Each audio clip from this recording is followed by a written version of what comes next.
আল্লাহু আকবার আলহামদুলিল্লাহ মালিক মদিনা কারমে রাসূল কুল আল্লাহু আল্লাহু আল্লাহু আকবার সামি আল্লাহু লিমান হামিদা আল্লাহু আকবার আশহাদু আল্লা আসসালামু আলাইকুম ওয়া আসসালামু আলাইকুম ওয়া রাহমাতুল্লাহ আল্লাহুম্মা আমিন বিহাকে লা ইলাহা ইল্লাল্লাহ। যে ইমাম এইভাবে তারাবি পড়ে এইভাবে আলহামদুলিল্লাহ রাব্বিল আলামিন আর রাহমানির মালিক ইয়াউমিদ্দিন ইয়্যাকা না'বুদু ওয়া ইয়্যাকা নাস্তাঈন একটা শট দিবেন কানে গালে বেয়াদবের বাচ্চা বেয়াদব।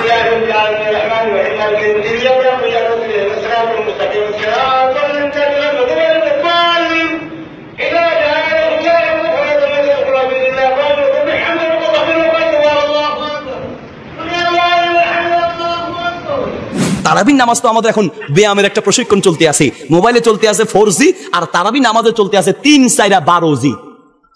আপনি ঢাকা থেকে হুজুর দুইজন হাফেজ দেন, তারপর হুজুর হাফেজ যাদেরকে দিবেন আপনার মতো একটু স্বাস্থ্যমন্ত্রী দেখে দিবেন, মানে গোস্ত কমালা কেন ও যেন মুসল্লিরা রুকু থেকে উঠার আগে উনি সেজদা দিতে পারে, মুসল্লিরা সেজদা যাওয়ার আগে উনি যেন দাঁড়ায় যেতে পারে।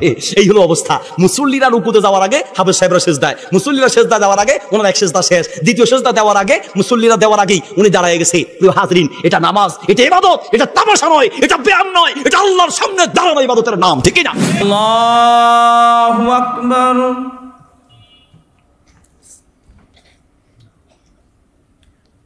আলহামদুলিল্লাহি রাব্বিল আলামিন। রমজান মাসে প্রথম যেদিন তারাবির নামাজ পড়ানো হয় মনে পড়ে চাচা? প্রথম তারাবির নামাজ ইমাম সাহেব একদম তারাবির নামাজ জাঁকজমকপূর্ণ, সবাই চলে এসেছে, এক্সট্রা একটা ঢাকা থেকে হুজুর ভাড়া করে নিয়ে এসেছে হাফেজে কোরআন, একদম কারি হাফেজ স্পেশাল। রমজান মাসে ও তারাবি পড়াবে, আপনি কন্ট্যাক্ট করে নিয়ে চলে এসেছেন। তার আগে টিম বসেছে, টিম তখন বলছে যে হুজুর কি ব্যাপার বলে তো 20 টাকার তারাবি পড়াতে কত মিনিট সময় লাগবে? উনি বলছেন যে আমি গত বছর তো পড়িয়েছিলাম, মোটামুটি 40 মিনিট হয়ে গেছে। 40 মিনিট মানে আরে আমাদের আগের হুজুরও তো 32 মিনিটে পড়িয়েছে। আছে না নাই কথা বলেন? কি বলছেন 40 মিনিট মানে এত সময় আছে নাকি? 40 মিনিট আবার এশার নামাজ আছে, বেতের আছে, আবার নফল নামাজ আছে, 4-5 বার মুনাজাত আছে, তা আখরি একটা মুনাজাত আছে। তো এই যে নামাজ এশার রাত পড়ি তো ফজরে উঠবো কখন, সাহারি করবো কখন? আগে কমিটি বসে গেছে যে হুজুর কত মিনিটে পড়াতে পারবে। এখন যে হুজুর যত দ্রুত পড়িয়ে তারাবির সালাত শেষ করে দিবে ওই হুজুর ফাইনাল, আছে না নাই? ও হুজুর ফাইনাল হয়ে যাচ্ছে। তারাবির নামাজ তো আমাদের এখন ব্যায়ামের একটা প্রশিক্ষণ চলতে আছে, মোবাইলে চলতে আছে 4G আর তারাবি নামাজে চলতে আছে 3-4-12G। আপনি ঢাকা থেকে হুজুর দুইজন হাফেজ দেন, তারপর হুজুর হাফেজ যাদেরকে দিবেন আপনার মতো একটু স্বাস্থ্যমন্ত্রী দেখে দিবেন, মানে গোস্ত কমালা কেন ও যেন মুসল্লিরা রুকু থেকে উঠার আগে উনি সেজদা দিতে পারে, মুসল্লিরা সেজদা যাওয়ার আগে উনি যেন দাঁড়ায় যেতে পারে।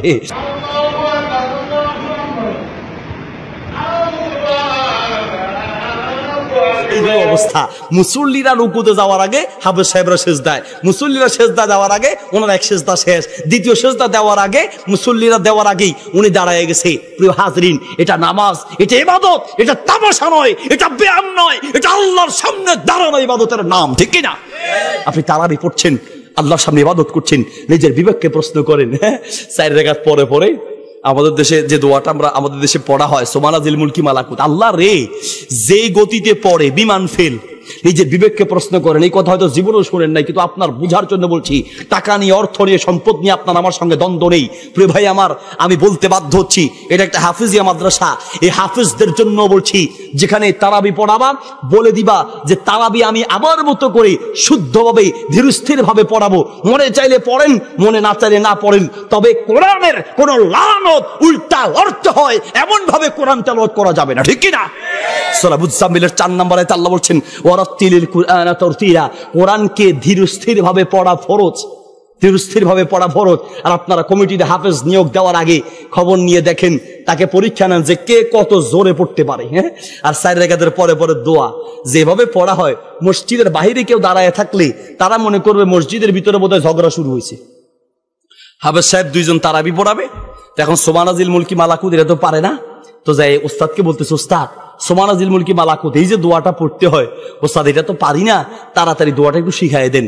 শিখার কোনো কাম নাই, খালি একটা মুখস্থ কর, কি সোমানাজিল মুলকি মালাকুত, সালাম ফিরাইয়া খালি সোমানাজিল মুলকি মালাকুত করে টান দিবি, টান দিলেই দেখবি বাকিটা বাঙালিরা গোলেমালে গোলেমালে গোলেমালে ইয়া আলামুনা তা আলামুন যেমনে পড়ে, বুঝার কোন উপায় আছে? আর শতকরা 95 জন পারে না, কিন্তু দুইটা ঠোঁট খামাখা দাঁড়াইতে আছে। কেন আপনি প্রতারণা শুনেছেন? জিগায় দেখেন, বিশ্বাস না হলে আপনি আপনার দোস্তকে, দোস্ত তুই যে গত বছর দেখলাম রমজানে যে জোরে জোরে চালাইছো, আল্লাহ দিলে এমন জোরে চালাইছো বিমান ফেল, এই যে চালাইছো একটু শোনাও তো দেখি। বলবে এটা খালি এটাই পারি, সোমানাজিল মুলকি মালাকুত এতটুকু পারে, আর বাকিটা নাই। প্রিয় ভাইয়ের আমার, আপনি যেই দোয়া পারেন এটাই পড়তে হবে, এমন কোন হাদিস নেই। আপনি 4 রাকাতের পরে যেই দোয়া আপনি পারেন, যেটা পারেন সেটা পড়েন, প্রতারণা আশ্রয় নেওয়ার কি দরকার?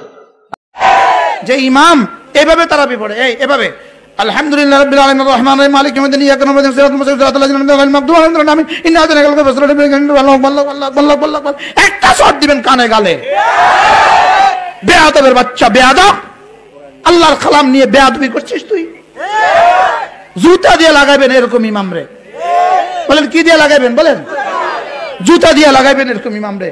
যে নামাজ তুমি রব্বে কারীমের সামনে দাঁড়িয়েছ, যে নামাজ তোমার এতটা অনুভূতি নাই, তুমি কার সামনে দাঁড়িয়েছ, এতটা অনুভূতি নাই, কেন তুমি নামাজ পড়ছ, এতটা অনুভূতি নাই, তুমি কি পড়ছ, তুমি কি পড়ছ?